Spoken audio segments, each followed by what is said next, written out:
Bom dia, pessoal, feliz sábado, mais uma semana aí que estamos juntos aí para fazermos mais um vídeo e induzir a todos aí, mediante orientação do Espírito Santo, em oração, a estudar a palavra de Deus. A teologia evangélica do Azazel de Deus, ou o emissário de Deus, como apresentado nas escrituras bíblicas, é uma representação de Cristo, como muitos evangélicos pensam, não todos, né? Visto que nós adventistas achamos que o bode para o Senhor é que representa Cristo, e o bode emissário, que é enviado para Azazel, um suposto inimigo de Deus, né? Ou como alguns dicionários bíblicos diz, né? O demônio do deserto. Ele também é uma representação para nós adventistas do próprio inimigo. É Deus enviando o bode emissário para Azazel receber aquela carga do lixo ritual de todos os pecados cometidos tanto na tenda da congregação quanto pelo povo de Israel, apontando ele como culpado. Mas em que sentido o bode emissário, ou o bode que é enviado para Azazel, ele faz a expiação, né? Isso veremos em um novo vídeo que irei fazer na próxima semana com respeito a Levítico 14, principalmente os versículos 6 e 7. Iremos estudar mais profundamente isso e o que significa realmente a palavra capar, né, que é aplicado possivelmente aos dois bodes, mais um num sentido mais amplo e o outro num sentido específico. Mas, como diz, né, a palavra de Deus, qual bode que foi sorteado para o Senhor, aquele que irá fazer com o seu sangue a expiação da tenda e do povo, no sentido de que eles iriam receber o perdão dos pecados, como é lido em Isaías 53, esse bode derramou sangue na cruz, e como Pedro diz na sua carta em 1 Pedro 2,24, esse bode foi aquele que na cruz do Calvário também recebeu o castigo que era por nós merecido, né? Sobre suas feridas nós fomos sarados. Mas o que eu quero enfatizar no texto de hoje é como uma leitura profunda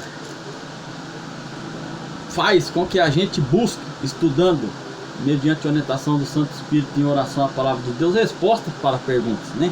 Romanos 8, versículo 3 vai dizer: porquanto que for impossível a lei no que estava enferma pela carne, isso fez Deus enviando o seu próprio Filho, em semelhança de carne pecaminosa no tocante ao pecado, e com efeito condenou Deus na carne o pecado.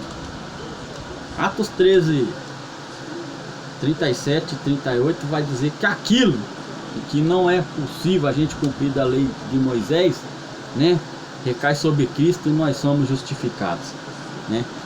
Versículo 4: a fim de que o preceito da lei se cumprisse em nós, que não andamos segundo a carne, mas segundo o Espírito. Então, você que abole a lei de Deus dizendo que Jesus fez isso se tornando um pecador, porque a única coisa que Deus não pode fazer é pecar.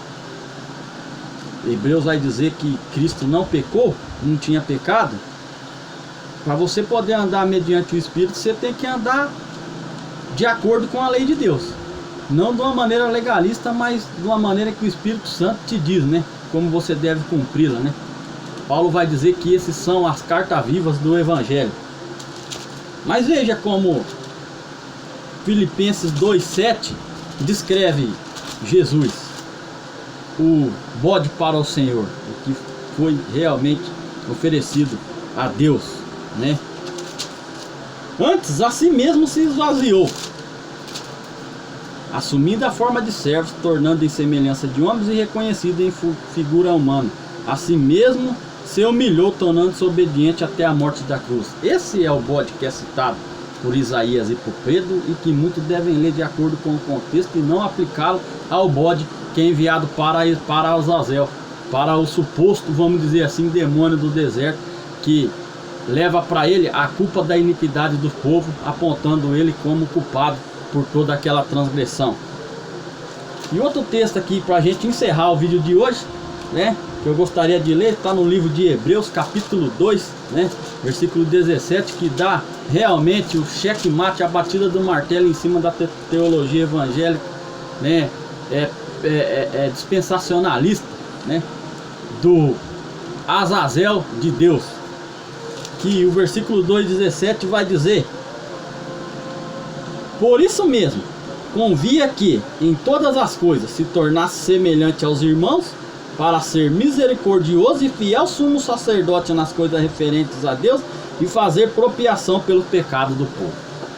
Esse Cristo que ele está apresentando aqui, que fez a propiação, você vai ler no contexto de Hebreus 2, é o Cristo que mediante a sua morte ressuscitou aqueles mortos e levou eles para o céu como os primícias, né?